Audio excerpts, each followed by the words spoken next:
जितना दबाव पाकिस्तान पे होगा, भाईजान अपनी फाइलें ढूंढेंगे। जैसे फारूक अब्दुल्ला ने एक फाइल ढूंढी और बताया कि भाई मेरे पूर्वज राधा राम कौल थे। अभी सब ढूंढेंगे। ये जो गुलाम नबी है, इसका नाम पहले भगवान दास था, इसने भी पूरे ढूंढ लिए। लेकिन आप रियल सेंस में बदलिए। आप आचार्य चाणक्य भगवान राम के वंशज हैं।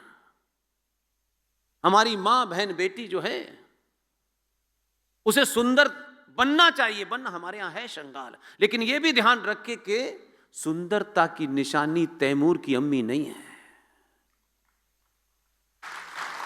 अगर हमारे यहां आपको किसी को लेना भी है तो सुंदरता की निशानी छत्रपति शिवाजी महाराज की मां जीजाबाई है।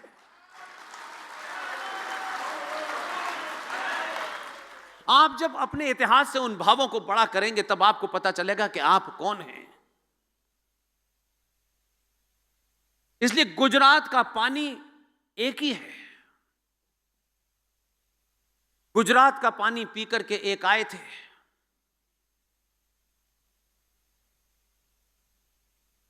पूरा देश उनको जानता है। अब हमारे संस्कारों में यह कहा गया है कि जो उम्र से बड़ा है उसका सम्मान करना चाहिए।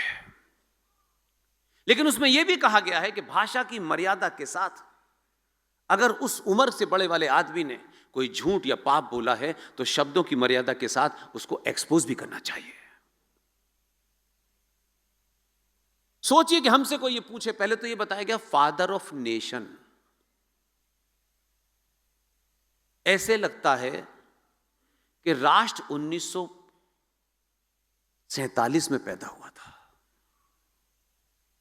हम में से कोई नहीं था। भारत राष्ट्र अनादिकाल से है, लेकिन हमने उन्हें राष्ट्रपिता बनाया। देश के पिता नहीं है, राष्ट्र के पिता हैं। और दूसरे हम कहते हैं भारत माता की जय। जब भारत माता की जय कहती तो इसका पिता कैसे हो सकता है कोई? इसका बेटा तो हो सकता है। लेकिन महान पुरुष ने तो ऐसी चीजें की हैं जिसके प्रति उनके प्रति मेरा सम्मान घटता है। आप पानी मुझे मत दीजिए। अक्सर लोग भाषण देते में ये समझते हैं कि पानी इनको दे दो, और फिर यही लोग कहेंगे कि पानी पी पी के दे रहा है।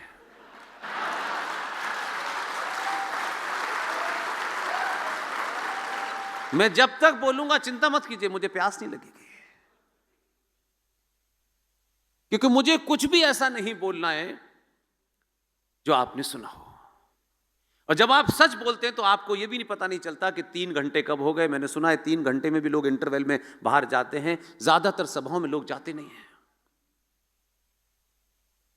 इसलिए राष्ट्रपिता महात्मा गांधी इस भारत भूमि पर एक उच्च कोटि के ब्राह्मण, उन्होंने एक रचना लिखी। उस रचना में वो गीत जो वो गाते हैं, रघुपति राघव राम। अब उस गीत को लिखने वाले वो ब्राह्मण पंडित लक्ष्माचार्य हैं। हमारे पिताजी ने वो गीत तो लिया, वो भजन तो लिया, लेकिन अपने स्वार्थों के लिए उसमें एक लाइन हटा करके ईश्वर अल्लाह तेरो नाम सबको मति दे भगवान, ये हो ही नहीं सकता, ये जोड़ा उन्होंने। बेचारे उनके परिवार का कोई आदमी अगर होगा पंडित लक्ष्माचार्य के, सोचेगा यार इस समाज के लोगों को उठ के खड़ा होना चाहिए था कि पंडित लक्ष्माचार्य ने जो भजन लिखा था वो हमारी आत्मा का प्रतिबिंब था, लेकिन क्या बिगाड़ के रखा उसको। उनको बताया भी लोगों ने, लेकिन वो नहीं माने। और उन्होंने अपने कद का इस्तेमाल किया और 1946 में जब कैबिनेट मिशन प्लान हिंदुस्तान आया तो उन्होंने बिल्कुल साफ साफ गांधी के काम ने कहा कि हम शीघ्र ही सत्ता का हस्तांतरण करने वाले हैं। लेकिन शर्त उन्होंने रखी कि सिर्फ एक ही शर्त है कि हम ये सत्ता का हस्तांतरण कांग्रेस को करेंगे और कांग्रेस में हमारी पहली पसंद नेहरू है। उस समय तक कांग्रेस पार्टी के अध्यक्ष मौलाना अबुल कलाम आजाद थे, जिनको 1940 में झारखंड की राजधानी रांची से 100 किलोमीटर दूर एक रामगढ़ जगह है, वहां कांग्रेस का अधिवेशन हुआ और उनको अध्यक्ष बनाया गया। वैसे परंपरा 2 साल की है, लेकिन उनको 6 साल बनाए रखा। और ये सब कुछ हो गया तो उस कांग्रेस का, आज की कांग्रेस के बारे में तो भगवान भी नहीं बता सकते। उस समय की कांग्रेस में कैसे कैसे लोग थे, कितने भयानक राष्ट्रवादी थे। मैं कभी कभी उन परिस्थिति में, आज तो आसान है,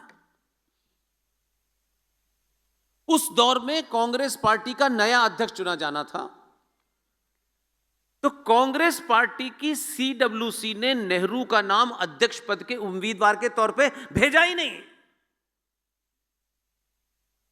ये बात अलग है कि वहां से चल के आज कांग्रेस कहां आई हुई है, आप सबको पता है। तो बाद में जब यह हुआ तो खुद गांधी सीडब्ल्यूसी की मीटिंग में गए और उन्होंने कहा कि नेहरू को उम्मीदवार बनाना है। माउंटबेटन के जो लोग हैं उन्होंने साफ कर दिया है। तो आप सोचिए कि नेहरू को उम्मीदवार बनाया गया कांग्रेस पार्टी के अध्यक्ष पद के लिए। उसमें पट्टाभी रमन भी थे, पटेल भी थे, नेहरू भी थे, और ये सारी कार्रवाई आचार्य जे.बी. कृपलानी उनकी देखरेख में थी। 15 प्रांतीय असेंबलियों के वोट पड़े, एक वोट नोटा में चला गया, एक वोट पट्टाभ को मिला और 2 वोट पट्टाभिश्रम को मिले, और बाकी के 12 के 12 वोट सरदार पटेल को मिले। लेकिन गांधी जी ने अपने कद का षड्यंत्र, क्योंकि अंग्रेजों से वो कह चुके थे और उनको मालूम था कि ये नहीं हो सकता, तो उस सब के बावजूद भी वो कांग्रेसी कितने महान थे कि उन्होंने वोट देने के बाद नेहरू को वोट नहीं दिया और झूठ के तहत फूल वाले चचा इस देश के प्रधानमंत्री बने। तो जड़ में मट्ठा है आपकी। आप चाहते हैं रातों रात ठीक हो जाएगा, इतनी आसानी से नहीं ठीक होगा। जहां आपके ही लोग, अपने ही लोग सेनाएं बनाए हुए हैं, छोटी छोटी बात पे हत्याएं होती हैं, मैसेकर हो जाते हैं, ये जाति उसके खिलाफ, वो जाति उसके खिलाफ। चुनाव में टिकट देते वक्त ये बताया जाता है यहां कितने ब्राह्मण हैं, कितने ठाकुर हैं, कितने बनिए हैं, हिंदू नहीं गिनते।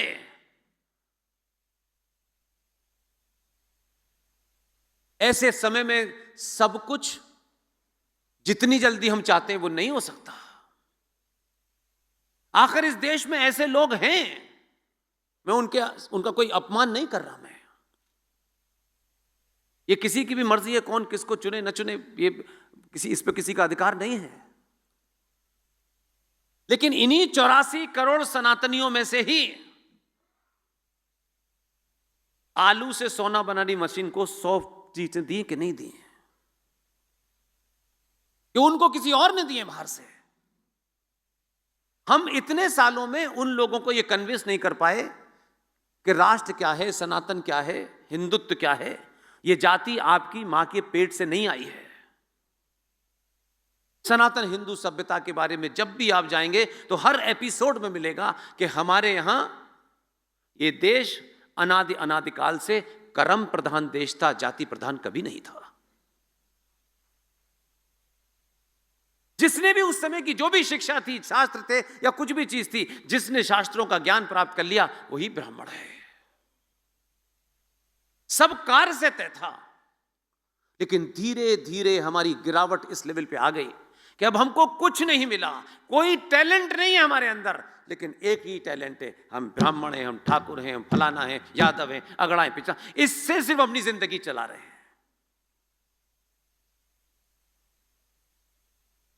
हमारे आइडियली बिल्कुल अलग है।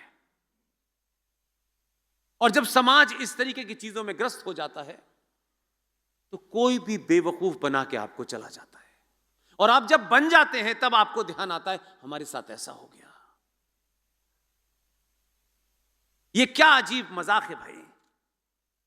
जो मुझसे या आपसे किसी बात से नाराज है, किसी कारण से नाराज है, वो झूठा हो सच हो, मैं उस पर भी नहीं जा रहा। वो हमारी ही भाई मां का एक बेटा है, अगर वो नाराज भी है, उसकी नाराजगी गलत भी है, उसका हाथ नहीं पकड़ रहे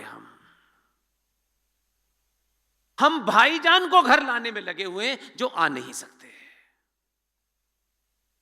इसकी 50% एनर्जी भी अगर हमने लगाई होती कि हमसे जो चला गया है, रूठ गया है, अगर इसको मजबूती से पकड़ लोगे तो ये आपके साथ युद्ध करेगा। हमारा वहां फोकस नहीं है। फिर रिजर्वेशन के माध्यम से उनको रोकने की कोशिश की कि यह है तो अपने ही, ये लड़ाकू लोग हैं, कहीं शत्रु से न मिल जाए। उस रिजर्वेशन का यही था, लेकिन उस रिजर्वेशन का ओहो हो क्या डिसेक्शन किया है हमने। उस रिजर्वेशन के कारण कुछ लोग रुके, उस रिजर्वेशन के नाम पे एक राजनीति इस देश में होने लगी, लेकिन हम इन 70 सालों में उस खाई को पाट नहीं रहे, उसको बढ़ाने की कोशिश कर रहे हैं। तो जब आप ये कहते हैं कि ये सीज फायर क्यों हो गया, तो अपने मन से भी सवाल पूछिए, अपने आप से भी सवाल पूछिए, क्या हमने राजा को चुनते वक्त किस बुनियादों पे वोट दिया था?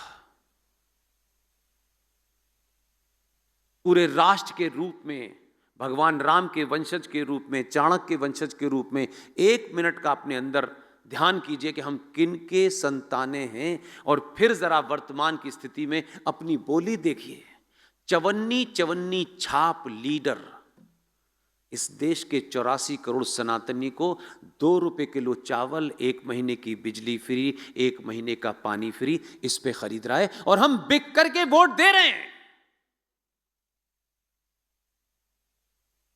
कोई हमारी शान में छोटी सी बात करे, यार उनका घर बड़ी गंदी जगह बना है, ओहो हो, हमारे पास ये गाड़ी नहीं है, हमारे स्वाभिमान को चोट लग जाती है। लेकिन एक राष्ट्र के रूप में दुनिया आपके इतिहास को, लोकतंत्र को देख रहे, हमें कहने में गर्व होता है कि हम दुनिया के सबसे बड़े लोकतंत्र हैं। एक पढ़ा लिखा आया था, किसी ने कहा ये पढ़ा लिखा है, शायद ये निश्चय करेगा। वो दिल्ली में आया, वो पंजाब में जाकर के, पंजाब में हमारी मां बहनों को 1 साड़ी फ्री दे रहा है। किसी के आत्मसम्मान पे चोट ही नहीं लग रही है, और हम ही बिक रहे हैं, कोई और नहीं बिक रहा। न 42,000 पारसी बिक रहा, न 92,000 जैन बिक रहा, न बौद्ध बिक रहा, न मुसलमान बिक रहा। उसको दो या मत दो, बटन कहां दबाना ये उसको पता है। हम इस डिस्कोर्स को लाएं तब तो बात बनेगी। और क्या इस राजा ने हमारे लिए किया? हमारे ये योजनाएं हैं, ये पॉलिसीज चल रही हैं, ये कल कोई और आएगा, कल कोई नई ऐड कर देगा या इसको हटा देगा, ये बनता बिगड़ता रहेगा। इसलिए जब हम ये कहते हैं राष्ट्र, तो राष्ट्र है क्या? राष्ट्र और देश में फर्क क्या है? जमीन आसमान का फर्क है। लेकिन हमने दोनों चीजों को अज्ञानता के कारण जोड़ दिया है, और पूरा देश उसी के पीछे भाग रहा है। यानी आप जहां शक्ति है उसे छोड़ करके आप कहां कहां, कहीं चांदमिया में, कहीं अजमेर में उस शक्ति को ढूंढ रहे हो। वो शक्ति हमारे अलावा किसी के पास है ही नहीं। देश दुनिया में बनते हैं, बिगड़ते हैं, आजाद होते हैं, टूटते हैं। आज सोवियत यूनियन के 22 टुकड़े हो गए,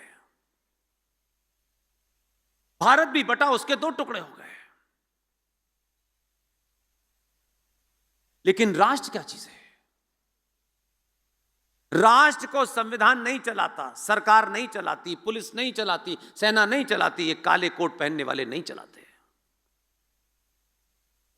अगर देश की सर्वोच्च संस्था राष्ट्रपति है, प्रधानमंत्री है, संसद है, संविधान है,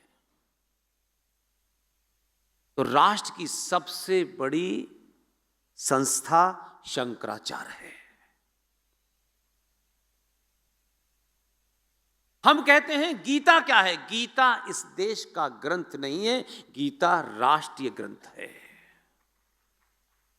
रामायण हमारा राष्ट्रीय ग्रंथ है, देश का ग्रंथ संविधान है। उसमें 50 अमेंडमेंट होंगे, जाएंगे, कल ये वाला हटा दो, ये वाला जोड़ दो, इसको जोड़ दो, वो चलता रहेगा। लेकिन रामायण में जिन लोगों ने 10, 12 रामायण इस देश में चल रही हैं, ये रामायण कुछ और कहती है, ये रामायण कुछ और कहती है। ऐसे बहरूपियों को पकड़िए और सड़कों पे दौड़ाइए उनको, जिन्होंने अपने स्वार्थों के लिए राम कथा में भी टेम्परिंग करती और रामायण में भी टेम्परिंग करती, जिन्होंने अपने स्वार्थ के लिए पूरे विश्व का सबसे बड़ा फिलॉसफर, उस फिलॉसफी को आज तक कोई तोड़ नहीं पाया, उससे बड़ी फिलॉसफी नहीं खड़ा कर पाया, उस महान पुरुष भगवान कृष्ण को हमने पिछले 50 सालों से मैं ये सुन रहा हूं, माखन चोर और गोपियों के कपड़े लेकर के पेड़ पे बैठने वाला, उसको क्या बनाया हमने उसका यह पक्ष नहीं पढ़ाया कि भगवान कृष्ण ने जब अर्जुन के अंदर कायरता आने लगी थी और वो युद्ध में अपने शत्रु से सामना नहीं कर रहा था, और कितना अगर मगर, देखिए मान्यवर मेरे अपने भी उधर हैं, मेरे रिश्तेदार उधर हैं, तब अर्जुन की उस फिलॉसफी ने उन्होंने कहा कि ये धर्म और अधर्म की लड़ाई है, तुम अपने कर्तव्य का पालन करो, तुम अपने धर्म का पालन करो, और तुम्हारा धर्म, तुम्हारा कर्तव्य कहता है बाण उठाओ और अधर्मियों का नाश करो। अर्जुन के, कृष्ण के इस मैसेज की कभी चर्चा नहीं होती। हमने पोस्टरों पे, कैलेंडर पे एक महान आदमी को क्या बना दिया, उस पक्ष को खूब घुमाया, फिर एक नरेटिव चलाइए। चलाने वाले कौन लोग थे? हम तो जहां पैदा हुए आप सब जानते हैं, वहां 5 बार चिल्लाना होता था, और कोई उसको मैं आज जब उस पूरे जिंदगी के उस हिस्से को देखता हूं तो मुझे लगता है, मैं कभी अक्सर मजाक में कहता हूं कि अल्लाह मियां ने मुझे किसी खास काम से भेजा है।